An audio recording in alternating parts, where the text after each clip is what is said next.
Good morning, everybody. I'm back again with yet another story in my theater history series, whatever you want to call it. Just quickly, I'm coming to you from my family mantle. This was in my great-grandparents' house in Loma, Texas, and we retrieved it just before they raised the house. But it dates from like late 1800s, early 1900s. It's a genuine antique, and I'm very proud of it.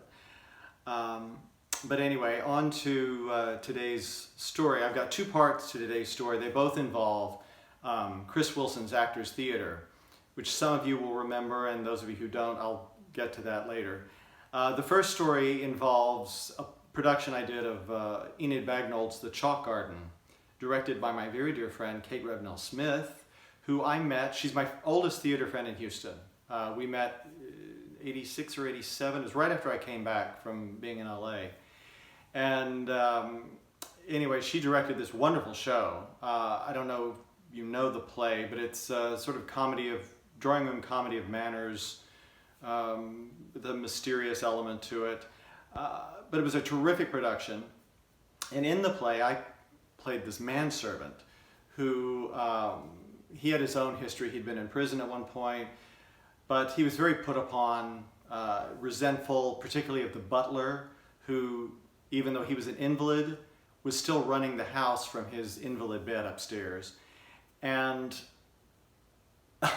so this mysterious woman comes in, this Miss Madrigal character, who comes in to take care of the young child who is in the house.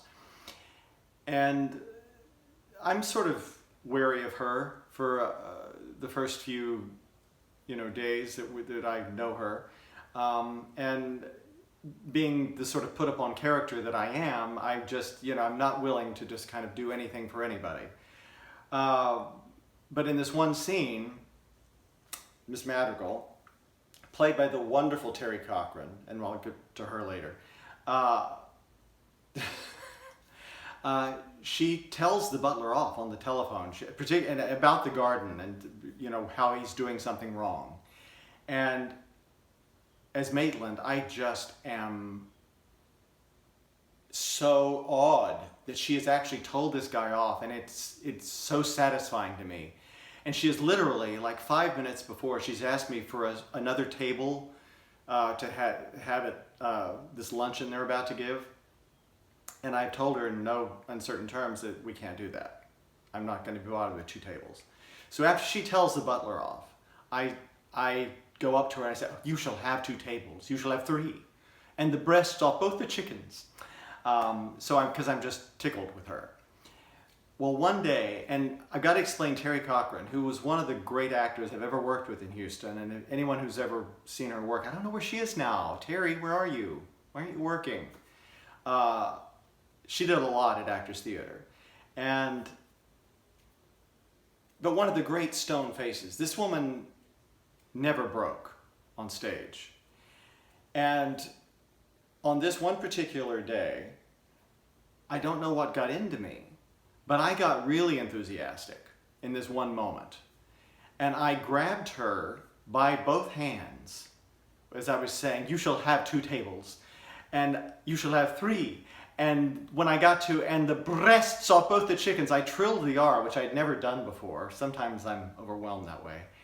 I took her hands and just did this sort of angel move. It's not part of the blocking. I don't know what moved me, why in that moment I felt compelled to do that. Anyway, I saw her eyes go, and she bit her lip. And I got to get off stage. That was the minute I did that, I was done. That was the end of my scene. So I got to leave. And poor Terry had to stay out there and try to collect herself. And she, right after that scene was over and she was done, she came back, she says, "I can't believe you did that." I had to stay out there. But anyway, it was one of those. I love the fact that this woman who never even, she's such a stone face that she actually cracked. I found that very satisfying, even though it was for a bad reason. But anyway, on to the Actors Theater, which was Chris Wilson's baby, and it it was around from the mid 80s through the early 90s. And Chris was an old stalwart Houston. She's like one of the original Houston actors, original Alley Company. She'd been around for a long time, and a formidable woman. There were a lot of people that were really afraid of Chris. I adored her, and people who were close to her adored her. But she was tough, and her nickname was Mama Bear. And she would run rehearsals like,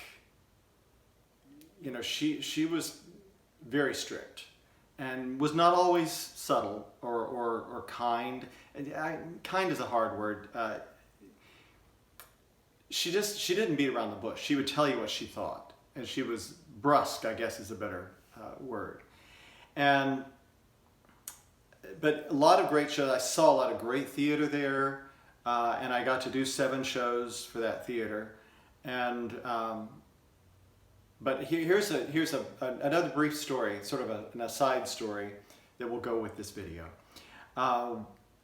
We were doing a production of, she was directing me in a production of See How They Run, which is a British farce, very slight piece, but very, very funny. And this old gentleman, Cyril Lavender, was in the cast, and he had to be in his 70s at that point. I'm assuming he looked to be 70, 75. And he had trouble remembering lines sometimes. He would deliver them slowly. And Chris was all about pace. And those who remember her know. She would sit in the house watching rehearsal, and she'd start tapping on her tablet with a pencil if she thought the pace was slow. And so with Cyril, he really had trouble, particularly when she was getting anxious about the pace not being up. And he would get flustered and really not be able to perform.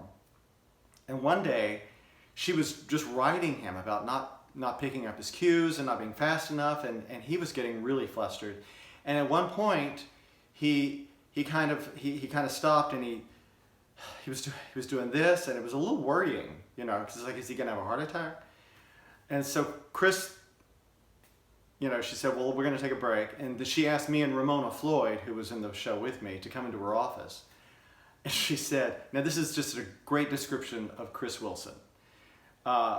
She goes behind her desk and she said, what am I gonna do? Did you all see this? I can't kill him. And we fell out because, it was almost like that was an option. It's like, I can kill him, but I really shouldn't. And ended up being fine. Cyril was never really particularly quick, but he was fine. Anyway, it was a great place to work, and there was, golly, so many fabulous actors that worked at that theater, and so many great productions.